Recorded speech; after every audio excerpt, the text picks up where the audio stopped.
নমস্কাৰ আপুনি চাই আছে লাৰ্ণিং টেকে আপুনি যদি চেনেলটোত নতুন আহিছে তেনেহ'লে নিশ্চয় চেনেলটো সাবস্ক্ৰাইব কৰি দিব কিয়নো আপুনি এই চেনেলৰ যোগেদি নতুন নতুন খবৰবোৰ পাই থাকিব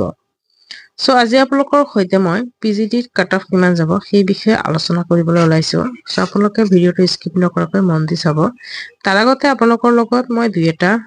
কথা ক্লিয়াৰ কৰি দিওঁ আপোনালোকে বহুতে সুধি থাকে যে মই কোন হয় অৰ্থাৎ মেল নে ফিমেল সুধি থাকে আৰু তাৰ পিছত সুধি থাকে যে মই কি কৰো আৰু মই এবাৰ জিটিপিজিটি এক্সাম দিছনে নাই এই বিষয়ে বহুতে সুধি থাকে এই বিষয়ে মই আজি আপোনালোকৰ সৈতে ক্লিয়াৰ কৰিব বিচাৰিম যে মই মেল নে ফিমেল হয় প্ৰথমতে কৈ দিওঁ মই ফিমেল হয় নাজানো আপোনালোকে ভয়েসৰ দ্বাৰা বুজি পায় নে নাপায় হয়তো নাপায় যাৰ কাৰণে সুধি থাকে হয়তো ভয়েসত অলপ বেলেগকে আহে মোৰ ভয়েসটো যিয়ে নহওক আপোনালোকৰ ক্লিয়াৰ কৰিছো মই ফিমেল হয় আৰু তাৰ পিছত আপোনালোকে সুধি থাকে মই কি কৰো মই এগৰাকী হাউস ওয়াইফ হয় হাউস ওয়াইফ হয় মোৰ এটা 3 বছৰীয়া বেবি বয়ও আছে বেবি বয় আছে আৰু তাৰ পিছত আপোনালোকে সুধি থাকে যে জিটিপিজিটি পৰীক্ষা দিছনে নাই মই জিটিপিজিটি পৰীক্ষা দিয়া নাই কাৰণ মই বিএড কৰা নাই আৰু বিএড ভৱিষ্যতে নকৰো কিয়নো মোৰ সপোন অলপ বেলেগ হয় মোৰ টিচাৰ হোৱাৰ সপোনটো মই নিশ্চয় দেখা নাই সো আশা কৰিম আপোনালোকৰ ডাউটখিনি ক্লিয়াৰ হৈছে এতিয়া আহিম মই যে পিজিটিত আপোনালোকৰ সাবজেক্ট ওয়াইজ আপোনালোকৰ কাট অফ কিমান যাব পাৰে আৰু হয় আপোনালোকে বহুতে সুধি থাকিব পাৰে যে জিটিত কেনেকুৱা হ'ব পাৰে হয়তো কমেন্ট বক্সত সুধি থাকিব মই আগতে কৈ দিওঁ জিটিৰ কাৰণে মই পোষ্ট ওয়াইজ আৰু কাষ্ট ওয়াইজ কাট অফ কিমান যোৱাৰ সম্ভাৱনা আছে সেই বিষয়ে মই অলৰেডি ভিডিও এটা বনাই থৈছো বহুতে সেই ভিডিও লৈ মোৰ হোৱাটসএপত আপত্তিজনক মেছেজ দিছে যে মই যিখিনি কাট অফ কৈছো সেই ইমানখিনি কাট অফ নাযায় হয়তো কাট অফ 30ৰ পৰা 40 মান যাব দুই এজনে মোক সুধি আছিল যে আপুনি বহুত বেছি কাট অফ কৈছে ইমান কাট অফ নাযায় 30ৰ পৰা 40 হে যাব আপোনালোকে নিশ্চয় ভিডিওটো চাব যে আচলতে মই কাট অফ খিনি ইমান বেছি কৈছো নেকি আৰু মোক এনেকুৱা ধৰণৰ মন্তব্য কৰিছিল যে আপুনি যেহেতু জিটি আৰু পিজিটিৰ এক্সাম দিয়া নাই সো আপুনি কেনেকৈ গম পাব যে পেপাৰ কেনেকুৱা হৈছিল পেপাৰ নিদিয়াকৈ ইমান কাট অফ কোৱাটো স্বাভাৱিক কথা সো আপুনি যদি পেপাৰ দিলে হয় নিশ্চয় গম পালেহেঁতেন যে এইবাৰ কাট অফ 30ৰ পৰা 40 যাব ইয়াতকৈ বেছি নাযায় এনেকুৱা ধৰণৰ মন্তব্য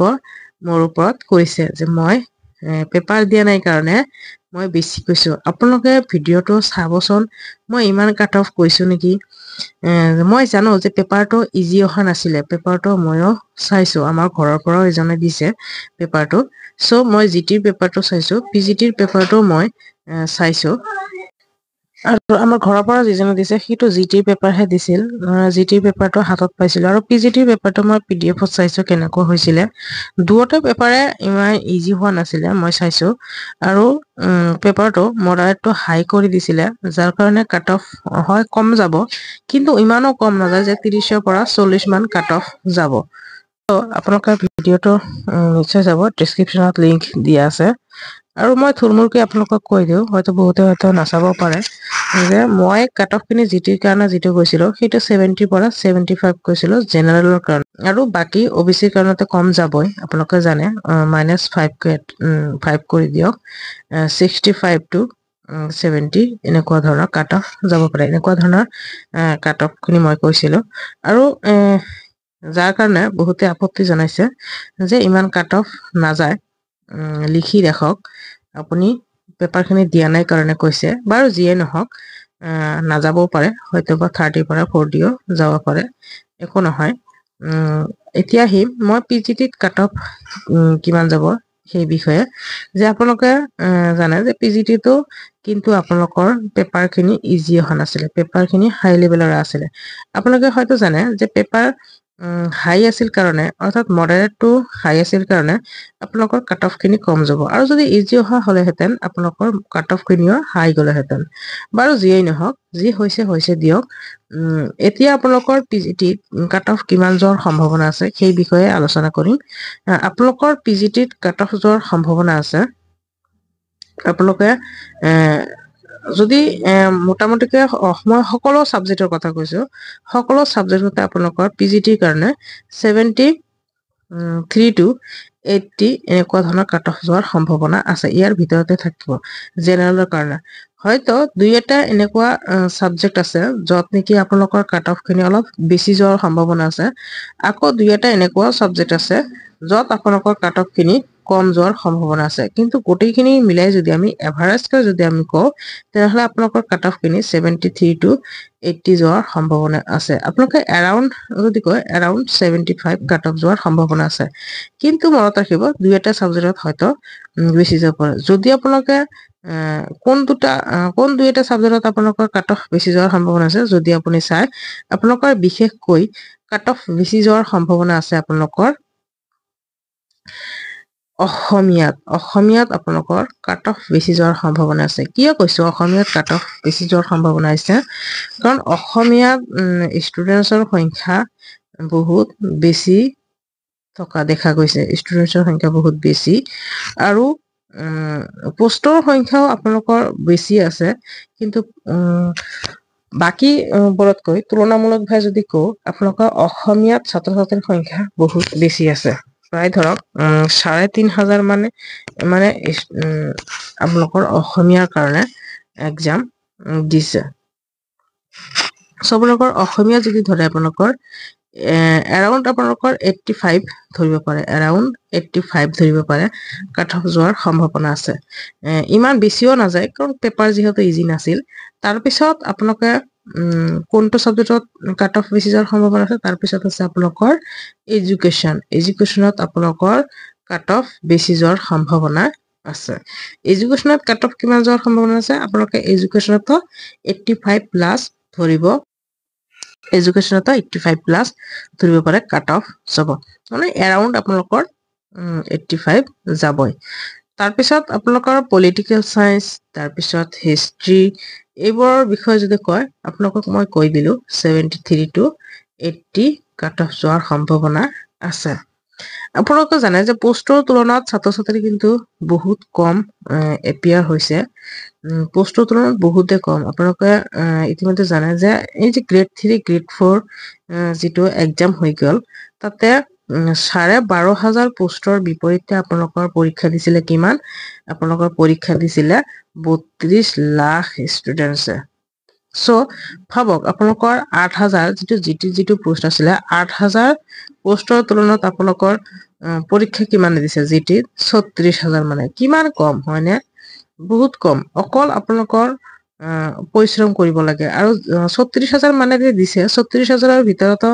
এনেকুৱা কিছুমান ষ্টুডেণ্ট আছে যিসকল নেকি BEd কৰাই নাই বা BEd সিহঁতৰ ক্লিয়াৰ হোৱা নাই। এনেকুৱা ষ্টুডেণ্টছৰ বহুত 2-3 হাজাৰতো ওলাবই। আৰু তাৰপিছত এনেকুৱা আছে, এনেকুৱা কিছুমান ষ্টুডেণ্ট আছে যিয়ে নেকি জিটি আৰু পিজিটি দুটাতে উত্তীৰ্ণ হ'ব, অৰ্থাৎ দুটাতে এক্সাম দিছে। বহুতে জিটিটো পাব, পিজিটিটো পাব। আৰু সেই যিবোৰ জিটিত পাব, সেই কেণ্ডিডেটসকল নিশ্চয় পিজিটিত যদি পায়, পিজিটিতে জইন কৰি ল'ব, নিশ্চয় আপোনালোকেও জানে। আৰু তাৰপিছত এনেকুৱা কিছুমান কেণ্ডিডেটছ আছে যিসকল নেকি বিটিআৰত অলৰেডি এক্সাম দিছিলে জিটি পিজিটিত, আৰু আপোনালোকৰ বিটিআৰতো পাই যাব। এনেকুৱা 3-4 হাজাৰ মান ষ্টুডেণ্টছ এনেকুৱাও আছে যিসকলে নেকি বিটিআৰৰ পৰা পৰীক্ষা দিছিলে, আৰু এনেকুৱা হয়তো 4-5শ মান ষ্টুডেণ্টছ এনেকুৱা আছে যিসকলে নেকি অসম জিটি পিজিটিটো পাব, আকৌ বিটিআৰ জিটি পিজিটিটো পাব। আৰু যদি এনেকুৱা হয়, আপোনালোকে জানে যে সেই অসম আৰু বিটিচি দুটাতে যদি পায়, তেনেহ'লে নিশ্চয় সেইসকল বিটিচি ষ্টুডেণ্টছ সকলে নিশ্চয় বিটিআৰতে চাকৰি কৰিব বিচাৰিব, কিয়নো সেইসকলৰ অলপ ঘৰৰ ওচৰতে হ'ব, যাৰ কাৰণে হয়তো বিটিআৰতে সেই সকল ষ্টুডেণ্টছে বিটিআৰত জইন কৰিব বিচাৰিব। সো আপোনালোকৰ কম্পিটিশ্যন বহুতেই কম আপোনালোকে যদি মোটামুটি ভাৱে যদি আপোনালোকে যদি স্ক'ৰ কৰিছে তেনেহ'লে নিশ্চয় আপোনালোকে এইবাৰ চাকৰি পাব এতিয়া মই যে ওপৰত যে কৈ আহিলো যে কৈছিলে যে 30ৰ পৰা 40 কাট অফ যাব বুলি সেইসকল ষ্টুডেণ্টছক বাদ দি কৈছো যিসকলে নেকি এভাৰেজ ষ্টুডেণ্টছ যিসকলে অৰ্থাৎ এভাৰেজ মাৰ্ক কৰিছে স্ক'ৰ কৰিছে সেইসকল ষ্টুডেণ্টছে এইবাৰ চাকৰি পোৱাটো নিশ্চিত কাৰণ এই যে 30-40 পোৱা বহুতে ষ্টুডেণ্টছ এনেকুৱা আছে যে মোৰ লগতো মই কৈছো যে হোৱাটছএপত এনেকুৱা মেছেজ কৰিছে 30ৰ পৰা 40 পাব তাৰ মানে কি সিহঁতে তাতকৈ কম স্ক'ৰ কৰিছে হৈ আছে এনেকুৱা বহুত আছে 36,000ৰ ভিতৰত আপোনালোকৰ কম্পিটিশ্যন যদি ক'ব বিচাৰিছে কম্পিটিশ্যন কিমানৰ ভিতৰত জিটিৰ ক্ষেত্ৰত মই কৈছো কম্পিটিশ্যন আপোনালোকৰ মাত্ৰ এনেকুৱা হ'ব পাৰে 8ৰ পৰা 10ৰ পৰা 12,000 ষ্টুডেণ্টছৰ মাজত আপোনালোকৰ কম্পিটিশ্যনটো হ'ব আৰু বাকী আপোনালোকেতো জানে 8,000 আপোনালোকৰ চাকৰিৰ বিপৰীতে আপোনালোকৰ 16,000 মানক আপোনালোকক ৰিজাল্ট ওলাব ভেৰিফিকেশ্যনৰ কাৰণে তাৰ ভিতৰত ভেৰিফিকেশ্যনতে বহুতখিনি ষ্টুডেণ্টছ কেঞ্চেল হৈ যাব বাকী আপোনালোকৰ 10ৰ পৰা 12,000 ষ্টুডেণ্টছৰ মাজত আপোনালোকৰ কম্পিটিশ্যনটো হ'ব তাৰ ভিতৰত যেহেতু বহুতে পিজিডিটো পাই যাব সো আৰু বাকী আপোনালোকৰ তাৰপিছত ভেৰিফিকেশ্যনৰ পিছতহে আপোনালোকৰ 1:1ত আপোনালোকৰ মেৰিট লিষ্ট ওলাব হয় নহয় যে আৰু যিসকলৰ নেকি 1:1ৰ আণ্ডাৰত ওলাব তাৰ ভিতৰত জিডিৰ কথা কৈছো সেই যদি 2 এজনে হয়তো যদি পিজিটিত পাই যদি জইন কৰে সেই যে 2,000 বা 3,000 বা এই ৱেটিং লিষ্ট এটা থাকি যাব পিছতে এই ৱেটিং লিষ্টৰ থকা ষ্টুডেণ্টছে পাই যাব সৰ্বপ্ৰথমে যিয়ে থাকিব সেই ষ্টুডেণ্টছটো পাই যাব সেই জিটি চাকৰিটো সো আশা কৰিম আপোনালোকে বুজিব পাৰিছে যে আপোনালোকক মই থুলমূলকৈ জিটিৰ কাৰণে কৈ দিলো পিজিটিৰ কাৰণে কৈ দিলো আপোনালোকৰ সিলেকশন প্ৰসেসখিনিও কৈ দিলো আশা কৰিম আপোনালোকে বুজিব পাৰিছে আৰু যদি বুজিব পাৰিছে নিশ্চয় চেনেলটো সাবস্ক্ৰাইব কৰি দিব আগন্তুক যিকোনো খবৰ পালে মই আপোনালোকক জনাব বিচাৰিম হয় আৰু এটা কথা আপোনালোকৰ এনসাৰ কি কেতিয়া ওলাব এনসাৰ কি আপোনালোকৰ 4-5 দিনৰ ভিতৰতে ওলাব সো আপোনালোকে এনসাৰ কি কোনো চাই ল'ব আপোনালোকৰ এনসাৰ খিনি মিলাই চাব কিমানটা স্ক'ৰ কৰিছে